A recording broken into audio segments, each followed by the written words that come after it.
Yo, what up guys, old school Dan here. In this video I want to talk about why you should stop training shoulders. Now, I'm not here to convince you 100%, that's not what I'm here to do. I'm here to inform you for you to create your own decision based off what I said and based off what you think you should be doing. Alright, now this video is specifically not for people who have weak shoulder genetics. If you have a hard time bringing up your shoulders, you're trying to get wide, huge, freaking, round delts and all that good stuff, this video is not for you. This video is specifically only for people who have, dominant shoulders. Their shoulders are already, very well built, and they're trying to control those proportions, sort of in a different stage of bodybuilding. Because a lot of people, they're at the foundation phase, but where they're trying to fix the actual proportions, that's a different stage. At the beginning foundation phase, you don't really care about all that stuff. You just focus on getting bigger, stronger, all that stuff. This part of the end, you're focused on the cosmetic part about bodybuilding. This is sort of an advanced lesson. Anyways, this video is like an addition to the video I posted a few days ago, which was about why I stopped training shoulders. So with that being said, let's move on with the video. Now, I want you to take a chance on this. Just hear me out. It's gonna sound crazy. Just hear me out. Alright? Let's start with this. Look at this picture of Arnold.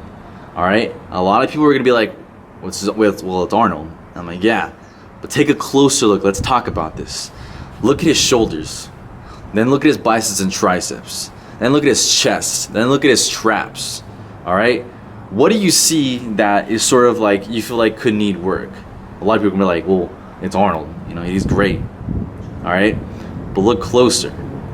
Look at the way his shoulders are, developed. Look how sort of dwarfed out they look by his chest and actual arms in terms of like biceps and triceps and forearms and all those muscles. All right, look how they look dwarfed out. Right now, look at another picture right here. Look at this picture of George Eiferman. Look how he sort of has that same type of look. And then let's look at Steve Reeves. Look how he has that same type of look too, where it's like the shoulders, they're not as super round as everybody would want them to be. Some people just want freaking big round 3D deltoids. But how does that give you that old school bodybuilding look? I've been looking at multiple pictures, and I've been studying old school bodybuilding for a very long time now, a few years now. And I've noticed they all have this very similar feature, which is the shoulders look underdeveloped. But yet they have massive, a nice big chest, nice big broad chest, nice big biceps and triceps and forearms, but the shoulders, they always seem sort of dwarfed out. Now, to the uninitiated or sort of the not woke person about old school bodybuilding is gonna say, well, that guy his shoulders need some work. Well, they were underdeveloped. Were they really? Were they? I mean, you gotta take a look at it from a different perspective. Flip it.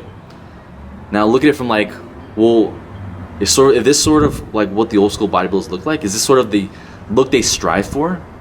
Now, I spoke to Frank Zane about it, and I was like, hey, what do you think about this? Were you training like this specifically, or consciously, or were you just doing it how were you doing it?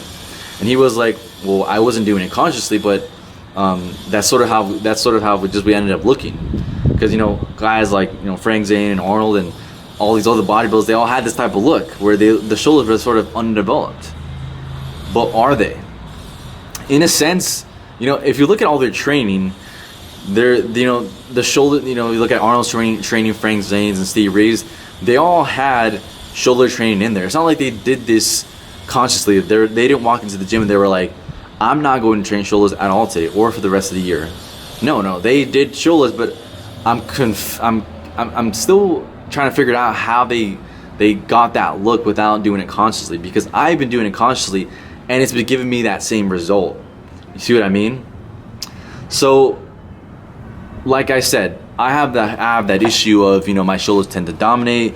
Because if you look at this picture of me doing like a lat spread, look how everything looks so flat except this is an old picture. Look how everything looks so flat except my shoulders. Shoulders look so 3D, so capped out. Rear deltoid, side, front, very round and capped out. And look how it dwarfs out my back. It makes my traps, makes everything just look like it looks weird. This is sort of that men's physique look. That's sort of how they all have it. Those wide deltas and all that stuff. But, how do you control that shoulder development so you can get that old school bodybuilding, those old school body proportions, where the biceps and triceps are bigger than the shoulders. How do you do that? Do you do that through continuously just working the shoulders and hopefully, you know, you get that look? You know, there's a few ways you can do it, but this is sort of one of the ways that I would recommend. This is the way I've been doing it for a few months now, and I've been getting some pretty good results from it. Because if you're like me, and I'm assuming you are, and hopefully you're still watching, because hopefully the part that I said that this video is not for people who have some, you know, weak shoulder genetics, you're not watching, that a lot of the movements you will do, like bent over row, bench pressing, curls, your shoulders will tend to dominate those movements. And how I fix that case is that I do specifically as much strict movements for those biceps and triceps as much as I can. Like, I'll go to the lat pull down machine, or like the preacher curl machine, and I'll do preacher curls, or I'll take the spider curl side of a preacher curl and do bicep curls with my, you know, my elbows braced against that pad, so that way it keeps the elbows freaking still, because that's sort of that's the trick to getting big biceps, to keeping your elbows still. And the triceps I do some other different type of weight, but that's sort of how I've been controlling that development. And really, because people have been wondering, like, they've been asking me, how do your arms get jacked so fast? And that's because I started to isolate them a lot more, and I started to focus less on the strength and, you know, the strength of my shoulders, and started focusing more on the actual, you know, arms, which is the biceps and triceps and forearms. That's how I've been getting my arms, and literally, it creates an illusion. If you look at this, look at bodybuilded Bill Pearl. Look at this picture of him. Don't his arms look freaking massive? Like, his biceps and triceps look huge. But look at his shoulders. Don't they look bigger? The same thing with Arnold. Look at this picture of Arnold too. Look at this. Same type of look. Is it a freaking coincidence? Who freaking knows? Frank Zane, it says it's not coincidence that they just happened, but see, you have to have some type of way to get there. It's like, hopefully, if I train like this and like that, I'll get that type of look. But how do you take it a step further, like Vince Gironda did, and manipulate specific muscle groups, and to take into account, you know, using cosmetic bodybuilding to achieve this type of look? That's why Vince Gironda created specific exercises to work specific muscle groups to create a specific type of look, right? See how it's sort of all making sense now? You're like, wow, that makes a lot of sense. Maybe I should be doing it this way. Now, a lot of people are going to disagree, be like, well, that's stupid. Like, I think you're lost. You know, I don't think you're making a lot of sense here. Like, why would I stop training your shoulders? You know, if I'm a natural, the whole point is to get stronger, you know, build a bigger bench press and all that stuff. But talking about cosmetic bodybuilding here, this, like, the rules of this, the laws of this aren't the same. So yeah, but like, that's pretty much all I had to say, just to kind of get this off my chest, because I feel like this was super. I had to share this with you, because I've been looking at, you know, a lot of people who have, you know, they want to get that old school bodybuilding look. You know, they want that illusion. Trust me, guys, it's all about the ratios of your muscles. You look at guys like, you know, like Vince Gironda would say, you know, you can see a guy on stage and he looks a lot bigger because of the illusion. Danny Padilla, what is he, 5'6"? Looked like he was 6 foot. You know, Franco Columbus. You see all these guys, they had this illusion where it's like they look bigger on stage, but how do they do that? It's because they use the trick of ratios, you know, to the muscle groups. Like I'm telling you, the biceps and triceps were bigger than the shoulders to create a specific illusion so that their arm looks freaking massive, like, you know, like Arnold and Bill Pearl. That's how they got that look. That's how they got that out of this world, that a look that you will never ever see again anywhere. Modern bodybuilding doesn't have it. Not even classic physique division has it.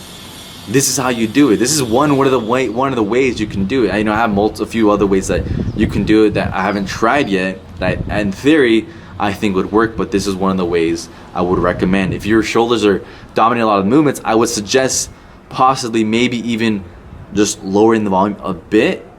But if that doesn't work out, because that didn't work out for me, I even try to lower the volume maybe 4 sets per week just for shoulders. And I'm telling you, I'm still freaking strong on shoulders. Like my bench presses still go up. My presses are still freaking strong. So I had to just take it back even more. I was like, you know what? I'm just not going to train shoulders because they get hit when I'm doing bent over rows and incline pressing and curls and all that stuff. I try really hard to isolate my muscle groups. But, you know, a lot of people, like I said, a lot of people aren't going to agree. But, I mean, I'm curious to see what you'd say. Do you agree with me? Do you feel like if you follow this method, this technique of training, you could achieve that old school bodybuilding, you know, those old school bodybuilding proportions, leave a comment below. Guys, with that being said, hopefully you enjoyed this video. My ebook Silver Era Secrets is still on sale. Gonna be leaving it out pretty soon, meaning I'm gonna get rid of it in a few weeks or months actually. Want to come out with a new ebook and course. I want to say that for another video. I know it's sort of an exciting topic I want to talk about. But anyways, subscribe for more videos like this. Give this video a thumbs up. Thanks for watching. I'm Old School Dan. I'm gone. Peace.